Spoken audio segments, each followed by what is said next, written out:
اگلی صبح وہ حملے سے پہلے خود گھوڑا دوڑا کر قلعے کی فصیل کے قریب پہنچا اور وہاں کھڑے سپاہیوں کو بلند آواز میں کہا، میرا نام ہشام ہے، میں تمہارے سپہ سالار غشرفیل کی پہلوان سے کچھ بات کرنا چاہتا ہوں۔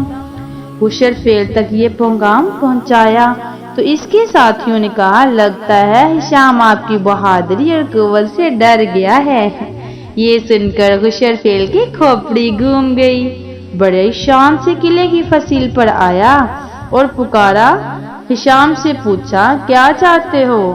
ابھی اور لڑنے کا ارادہ ہے یا واپسی جانے کی تیاری ہے؟ ہشام نے کہا، جناب، میرے باپ دادا کی توبہ جو میں آپ سے لڑنے کی جرات کروں، مجھے یہ معلوم نہ تھا کہ قلعے میں آپ موجود ہیں۔ میں آپ کا نام اور کارنامے سن چکا ہوں اور مجھے آپ سے ملاقات کا بڑا شوق تھا، مگر افسوس کہ ان حالات میں ملاقات ہوئی۔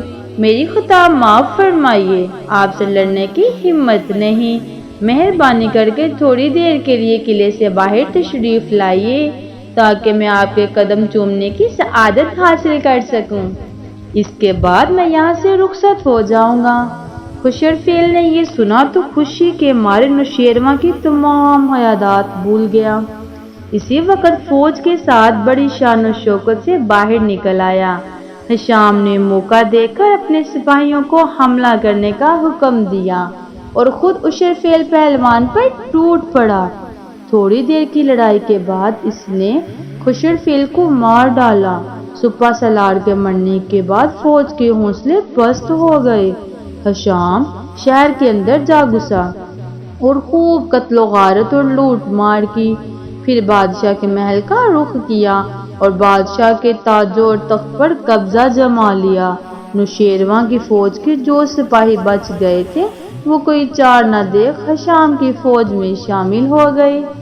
مدائن کو تہس نہس کرنے کے بعد ہشام نے وہاں سے کوچ کیا اور ایک ایسے مقام پر جا پہنچا جہاں دو راستے نکلتے تھے، ایک راستہ خیبر کو اور دوسرا مکے کو جاتا تھا۔ ہشام فتح اور طاقت کے نشے میں چور تھا، اس لیے خیبر جانے کے بعد مکے کے راستے پر چل دیا۔ اپنے ساتھیوں سے اس نے کہا، میں نے سنا ہے کہ مکے میں ایک ایسا شخص پیدا ہوا ہے جو عرب کے تمام پہلوانوں کو ہرا چکا ہے۔ اس نے بہت بڑی فوج کی تیاری کی اور حال ہی میں یمن کے بادشاہ کو بھی شکست دی ہے۔ میں اس شخص سے دو ہاتھ کرنا چاہتا ہوں۔ ادھر خواجہ عبدالمطلب تک بھی یہ خبر پہنچ گئی کہ ہشام ڈاکو ایک زبردست فوج لے کر مکہ پر چڑھائی کے ارادے سے آ رہا ہے۔ یہ سن کر لوگوں میں خوف ہراس پھیل گیا۔ خواجہ عبدالمطلب سیدھے خانہ کعبہ گئے اور رو رو کر خدا سے دعا مانگنے لگے، اے خدا، دشمن تیرے گھر کو برباد کرنے کی نیت سے ادھر آ رہا ہے، اب تو ہی اس کے حملے سے اپنے گھر اور اس شہر میں رہنے والوں کی حفاظت کر سکتا ہے۔ خواجہ عبدالمطلب کی دعا خدا نے قبول کی اور اسی روز امیر حمزہ اپنی فوج کے ساتھ یمن سے واپس آ گئے۔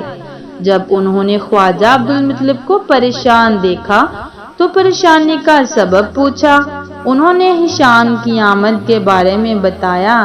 یہ سن کر امیر حمزہ مسکرائے اور بولے، بس اتنی سی بات پر آپ فکر مند ہو گئے، یہ تو اچھا ہی ہوا کہ ہشام خود ادھر آ رہا ہے، ورنہ مجھے اس کے پیچھے جانا پڑتا۔ اسے آنے دیجئے، خدا نے چاہا تو وہ میرے ہاتھ سے بچ کر نہیں جا پائے گا۔ بہادر بیٹے کی یہ باتیں سن کر خواجہ عبدالمطلب کی کچھ تسلی ہوئی۔ امیر حمزہ نے ان سے کہا، آپ گھر جا کر آرام فرمائیے، ہشام اگر آیا تو میں اس سے نپٹ لوں گا۔ شام کے وقت امیر حمزہ کی فوج کے چند سوار شہر میں آئے اور انہوں نے خبر دی کہ ہشام کا لشکر آ پہنچا ہے اور مکے سے تقریباً 10 میل کے فاصلے پر پڑاؤ کر رہا ہے۔ امیر نے اسی وقت اپنی فوج میں سے 3000 جانباز سپاہی چن لیے اور سورج غروب ہونے کے بعد انہیں لے کر مکہ سے باہر نکلے۔ امیر حمزہ نے فیصلہ کیا تھا کہ آدھی رات کو جب ہشام کے تھکے ماندہ سپاہی بے خبر پڑے سو رہے ہوں گے تو ان پر اچانک حملہ کیا جائے گا۔ جب امیر حمزہ کو ہشام کا لشکر نظر آیا تو انہوں نے اپنے سپاہیوں کو حکم دیا کہ اس کے گرد گھیرا ڈال دیا جائے۔ ان کے ساتھیوں نے رائے دی کہ دشمن اس وقت بے خبر سویا پڑا ہے، اس پر فوراً حلہ بول دیا جائے، مگر امیر حمزہ نے کہا سوئے ہوئے دشمن پر حملہ کرنا بہادری نہیں، بہتر یہ ہے کہ اسے پہلے خبردار کر دیا جائے۔ یہ کہہ کر وہ ایک ٹیلے پر جا کر کھڑے ہوئے۔ یہاں سے ہشام کا لشکر دور دور تک نظر آتا تھا۔ ان کے اشارے پر جبران نے لوہے کا بنا ہوا ایک باجا، جسے کرنا کہتے ہیں، اس روز زور سے بجایا کہ ہشام کے سپاہی ہڑبڑا کر اٹھ بیٹھے۔ اتنے میں امیر حمزہ نے گرجدار آواز میں نعرہ لگایا، ہشام کے سپاہیوں اور سرداروں سن لو، میرا نام امیر حمزہ ہے اور میں مکے کے سردار خواجہ عبدالمطلب کا بیٹا ہوں۔ اب تم پر حملہ کرتا ہوں، ہوشیار ہو جاؤ۔ یہ سن کر ہشام کی فوج میں کھلبلی مچ گئی۔ امیر حمزہ نے حملے کا حکم دیا۔ ان کے سپاہی بجلی کی تیزی سے دشمن پر گرے اور ہزاروں کو خاک و خون میں ملا دیا، مگر ہشام کو اس ہنگامے کے متعلق خبر نہ ہوئی۔ وہ اپنے خیمے میں بے خبر پڑا سو رہا تھا۔ صبح کے وقت اسے امیر حمزہ کے حملے کی اطلاع ملی۔ وہ غصے سے کانپتا ہوا اپنے خیمے سے باہر نکلا، ہتھیار منگوا کر اپنے بدن پر سجائے اور وحشی گینڈے پر سوار ہو کر میدان جنگ میں آیا۔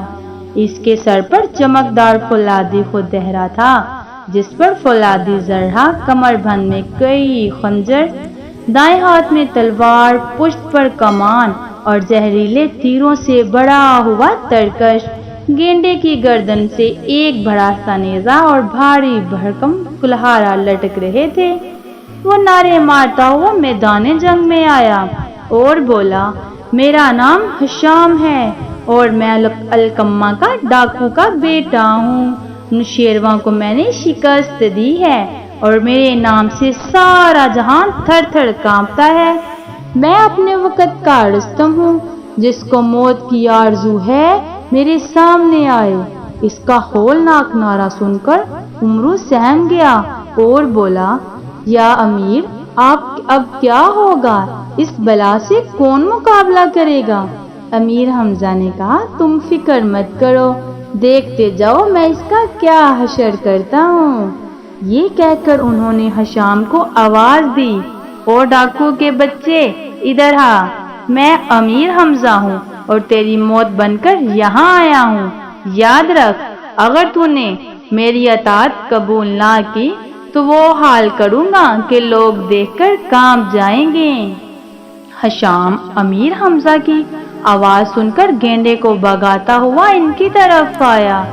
امیر حمزہ نے پھرتی سے اپنے گھوڑے کو پرے ہٹایا اور ہشام کا گینڈا اپنے ہی زور میں دور تک دوڑتا چلا گیا۔ ہشام کا غصے سے سرخ ہو گیا تھا۔ وہ نیزہ تان کر امیر حمزہ کی جانب لپکا۔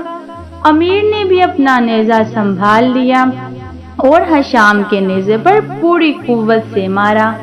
نیزہ اس کے ہاتھ سے چھوٹ کر دور جا گرا۔ اب اس نے تلوار سونت لی اور پھر دونوں میں ایسی تلوار بازی ہوئی کہ دیکھنے والے اش اش کر اٹھے۔ دیر تک جنگ جاری رہی۔